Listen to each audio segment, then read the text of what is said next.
Hey there, Stampers, and thanks for joining me today.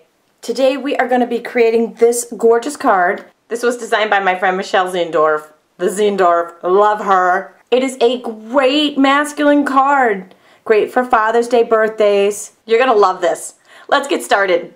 I've got two fantastic Stampin' Up! Stamp sets here that we're using today. The Open Sea, which has the ship in it, and the Clockworks stamp set.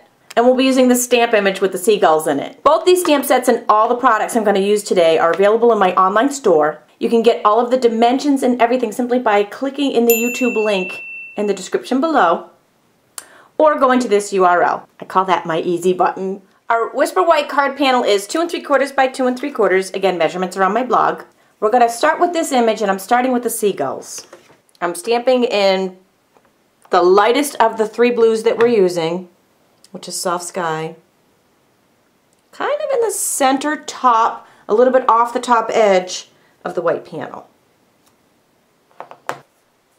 And this will be a little bit hard to see in the video, but I'm actually taking the ink pad directly to the cardstock, right about where that meets, and just dragging it right off the edge to continue on that color.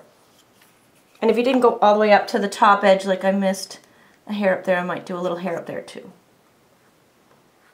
There. I'm going to repeat that stamped image in Marina Mist, overlapping the image we just did, and repeat once more off the right edge with the Pacific Point. My Marina Mist looks really dark right now, but you can see when it dries, and it'll dry fairly quickly, that it has a really nice color grade here. Okay, so after we've stamped that part of our image, we're going to take the Soft Sky, which is the lightest of the three blues, and just drag the whole ink pad right across the bottom half of the cardstock, creating some of our sea. I did have it go right up to our image. Then we're going to use some jet black StazOn ink. We're going to ink up our ship, and we're going to stamp it kind of in the middle horizontally, and vertically it's to the left, and the tail side of it is a hair even off the edge of our panel. And if you really want to laugh, stay tuned for my next bloopers video where you can see the first two attempts I did. Really, it's not that difficult. And there's our ship, and she's beautiful. So next I'm going to use the Pacific Point, and I'm going to drag that, just like we did with the Soft Sky, right up to the bottom of the boat. And I'm actually creating a little bit of an angle here, so it's almost like a wave. And I'm just using the edge of the ink pad to make some waves here, make it look like water. Isn't that cool?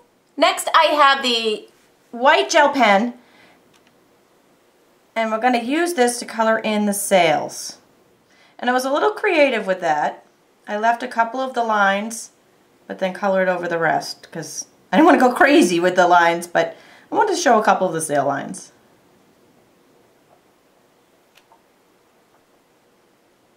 It's a simple little trick that adds a pow. Now I'm layering that panel on some basic black that's just 1/4 inch larger. Again, measurements are on my blog. Next we're going to have a little fun with the Argyle Impressions folder and a couple panels on the card. I'm just going to tear off the bottom edge of this designer paper. This is actually the Regal's paper stack that I'm using here. And on May 31st with the new catalog, this may be changing slightly, but you can still do this great idea with the new Regal's paper. Okay, so you ever have one of those days where you really should have had a little bit more caffeine before you started talking to yourself on video camera? Here I started this step and didn't even realize that the video camera wasn't recording. No! Hate it when that happens. So anyways, I'm just going to walk you through what I did. I put my designer paper inside the Impressions folder, and the note here is that I actually have the folder upside down, so the Stampin' Up! And Sizzix logo are on the bottom. Then sandwich it between 2 cutting pads and crank through the Big Shot. And while your Big Shot is out, repeat that step with the black cardstock panel. Now for the black, I'm just taking my paper crafting scissors and just trimming out a triangle in the center. And for our designer paper, with the Marina Mist ink pad, just lightly Going right over the top of that, direct to paper, just to really make that argyle jump out at you. Some snail adhesive attaches these two panels together. And then I'll take some taffeta ribbon and I'm just tying it in a knot as far to the right hand side as I possibly can get it to go. I cut my card base the long way, half of an 8.5 by 11 the long way. Measurements on the blog. Some snail will attach our background panel to our card base. I just realized I forgot to sponge. Will you guys ever forgive me? Here's a sponge and some StazOn. I can still do this even though it's attached to the black panel because it's black on black.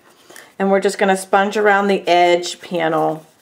Normally you do this part before you attach to the black layer, but well, when you've made a video, before you've had your morning caffeine, you end up with some Tami fun. And some Stampin' Dimensionals. We'll raise that up and pop it on the top of your card. And here's a little extra tip. When you're working with black, I'm always asked, what do you do for the inside? I will layer a panel of Whisper White on the inside so that you can write.